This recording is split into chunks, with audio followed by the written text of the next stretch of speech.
chers étudiants.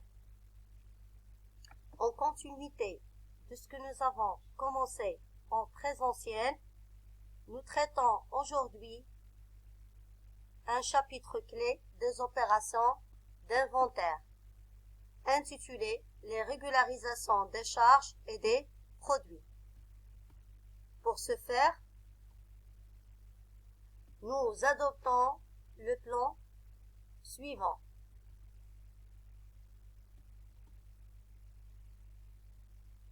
Nous commençons tout d'abord par un petit rappel des 7 principes comptables, dont le principe de spécialisation des exercices. Nous enchaînons avec le traitement comptable des charges constatées d'avance et des charges à payer. Nous enchaînons avec le traitement comptable également des produits constatés d'avance et des produits à recevoir. Et nous clôturons notre leçon d'aujourd'hui par l'étude ou par l'explication plutôt de l'incidence des comptes de régularisation sur le bilan.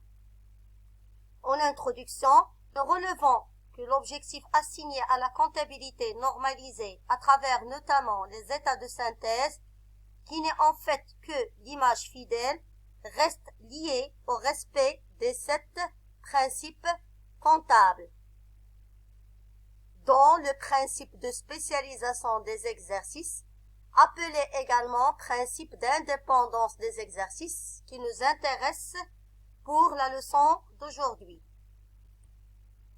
En fait, ce principe est la conséquence du découpage de l'activité de l'entreprise en périodes appelées exercices comptables, qui durent chacun en principe 12 mois, étalés généralement du 1 au 31/12.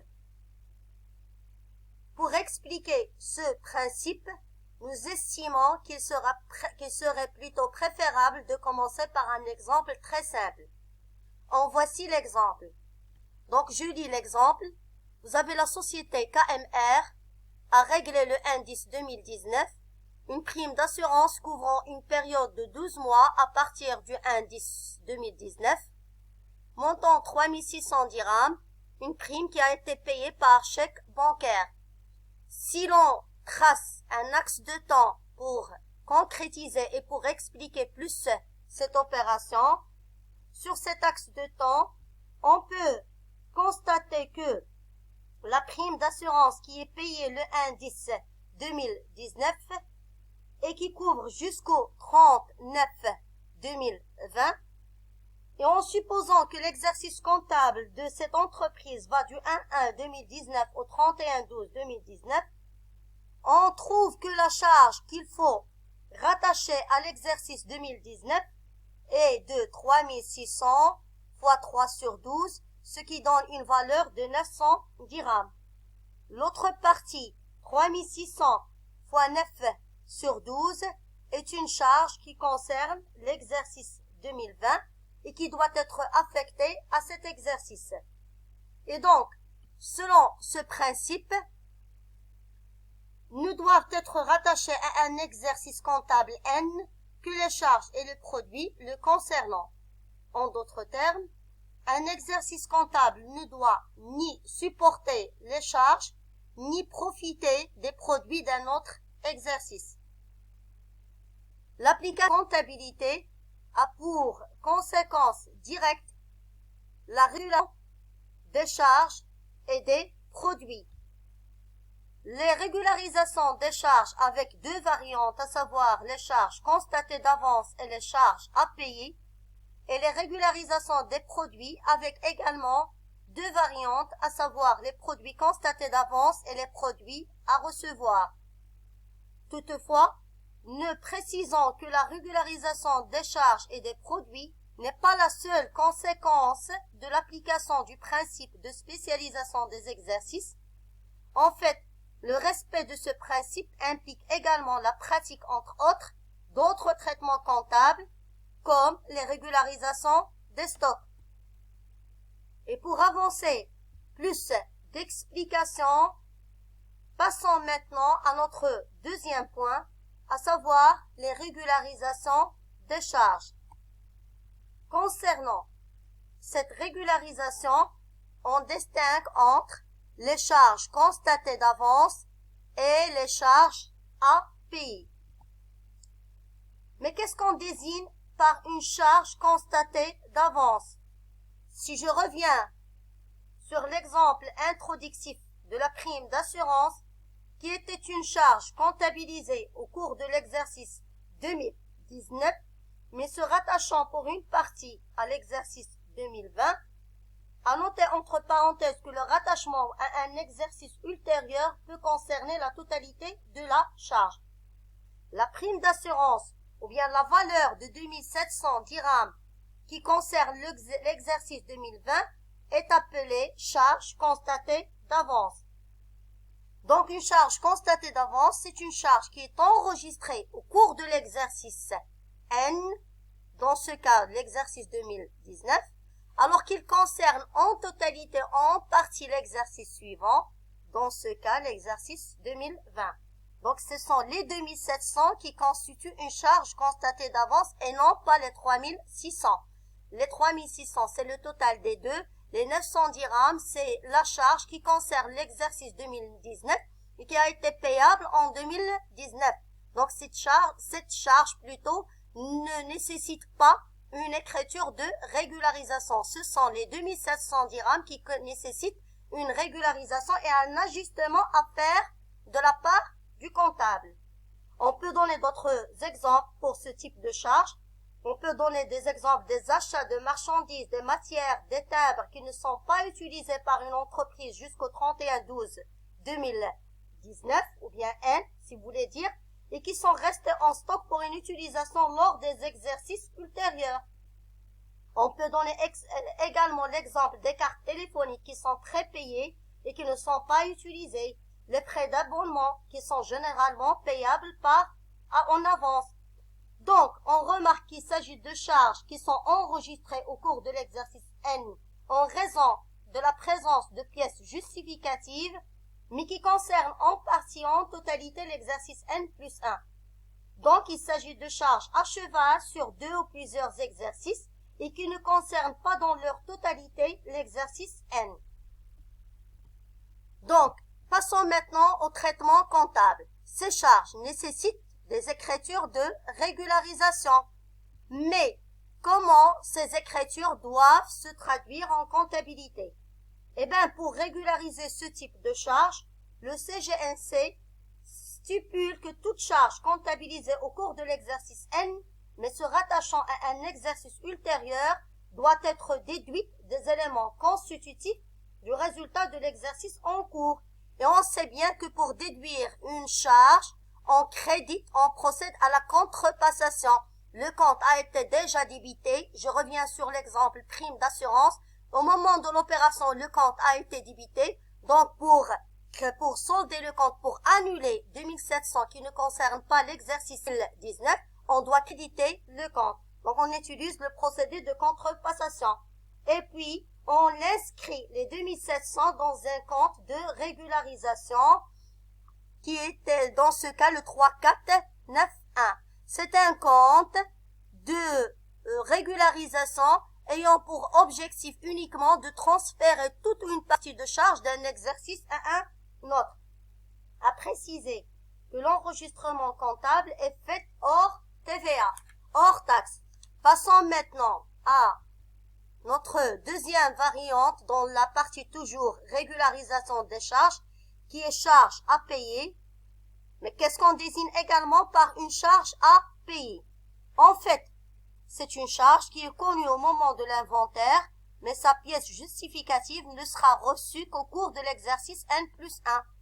On peut donner un exemple courant, la consommation d'électricité du mois de décembre de l'exercice N, qui ne sera reçue qu'en janvier 2020. On peut ajouter un autre exemple, une gratification promise par un dirigeant d'une entreprise au personnel, alors que les états de salaire ne seront établis qu'en janvier 2020. Et bien sûr, les exemples, il y en a plusieurs exemples concernant les charges. Donc, toute charge qui est relative plutôt à un exercice N, mais qui ne sera dont la facture plutôt ne sera reçue qu'en N plus 1, c'est-à-dire pour le moment, nous n'avons pas la pièce justificative. Donc c'est une charge qui est appelée en comptabilité une charge à payer. Pour la régularisation et afin de rattacher cette charge à l'exercice qui la concerne effectivement, le CGNC stipule que cette charge, qui est connue postérieurement à la date de clôture des comptes et avant celle de l'établissement des états de synthèse, doit être comptabilisée parmi les charges de l'exercice. Et là, je reviens sur la règle de base. Donc, on revient sur le débit de la classe 6 pour la valeur hors taxe et par le débit, le cas échéant, bien sûr, si l'opération est imposable au compte du compte 3, 4, 5, 8 est à autre compte débiteur, avec le taux, voilà, en adéquation, ou bien le taux, je dis plutôt convenable, et en créditant un compte de dette matérialisé par le 7 en quatrième position, sauf pour les intérêts où il y a le 4, 4, 9, 3, on trouve pas ces 7 en quatrième position, pour une opération, par exemple, liée au versement des intérêts sur emprunt. On passe maintenant au troisième point de notre leçon d'aujourd'hui, qui est les régularisations des produits. Et bien sûr, pour les régularisations des produits, là aussi, nous avons deux variantes, à savoir les produits constatés d'avance et les produits à recevoir. Commençons tout d'abord par les produits constatés d'avance. Un produit constaté d'avance, comme son nom l'indique, est un produit qui est comptabilisé au cours de l'exercice N, mais qui concerne en partie en totalité l'exercice N plus 1. Donc il s'agit bien des produits qui ont été enregistrés en raison notamment de la présence de la pièce justificative, mais qui ne se rapportent pas à l'exercice en cours, soit en totalité, soit en partie. On peut citer, à titre d'exemple, des produits non encore livrés, aux prestations de services non encore exécutées totalement, bien que le produit soit encaissé. Et concernant maintenant la solution à adopter pour régulariser ce type de produit, c'est une solution qui reste similaire à celle des charges constatées d'avance, mais dans le opposé.